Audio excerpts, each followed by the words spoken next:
전염병에 걸린 정약용, 조짐을 보고 미리 준비하다. 다산 정약용이 황해도 곡산부사로 있을 때였습니다.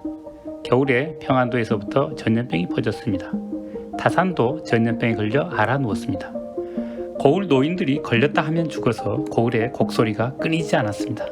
그때 다산의 나이는 30대 후반이었습니다.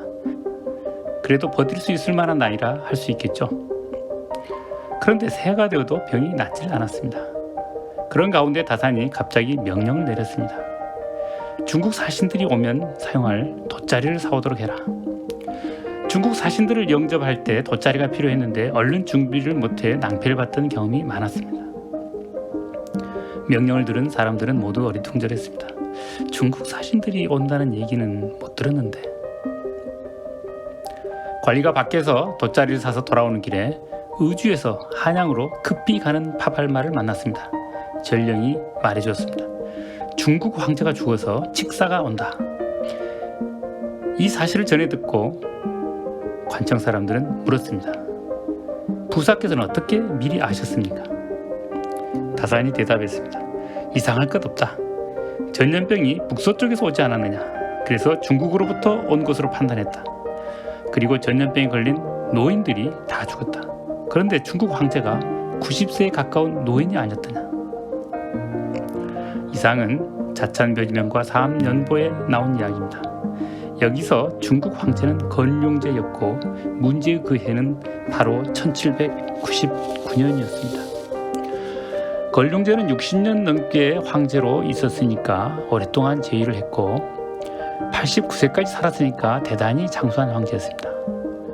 또 바로 그 1799년에는 우리나라에서도 정조와 함께했던 원로 정치인 김종수, 최재공 등이 잇따라 세상을 떠났습니다. 이들의 사인이 바로 전염병이었는지는 분명하지는 않습니다. 그렇지만 이 이야기를 통해 분명한 것은 전염병이 역사 속에 엄연했다는 사실입니다. 요컨대 다산은 조짐을 소홀하게 넘기지 않았고 미리 준비했던 것입니다. 지금의 코로나19 바이러스가 우한에서 처음 발생했을 때 우리나라는 단단히 경계하고 준비했습니다. 지난 메르스 때 당한 경험이 크게 작용했죠. 그런데 유럽이나 미국에선 강 건너 불구경하듯 있다가 낭패를 당했습니다. 코로나19에 우리가 이 정도로 버티고 있는 것을 그나마 다행으로 여겨야겠습니다. 한 가지 덧붙이겠습니다. 아시는 분은 아시겠지만 다산은 의학에도 조예가 있어서 의학서도 저술했죠. 의학서는 아니지만 그가 지은 목민심서 애민편 관질조항에 보면 이런 대목이 있습니다. 전염병이 전염되는 것은 콧구멍을 통해 병의 기운을 마시기 때문이다. 전염병을 피하는 방법은 병의 기운을 마시지 않도록 거리를 두어야 한다. 환자를 만날 때는 바람을 등지고 서야 한다. 요즘 우리가 강조하고 있는 거리 두기가 있어 흥미롭지요. 의학 수준이 지금보다 낮았겠지만 경험적인 정보를 잘 활용하고 있었습니다.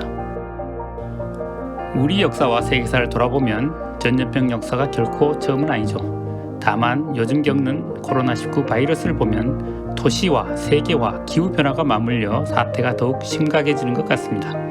이번 코로나가 더욱 심한 전 지구적 재앙을 예고하는 것이란 얘기도 있습니다. 그간의 경험을 돌아보고 조짐을 소홀히 하지 않는 자세로 지금의 코로나19를 다 함께 슬기롭게 극복해야 되겠습니다.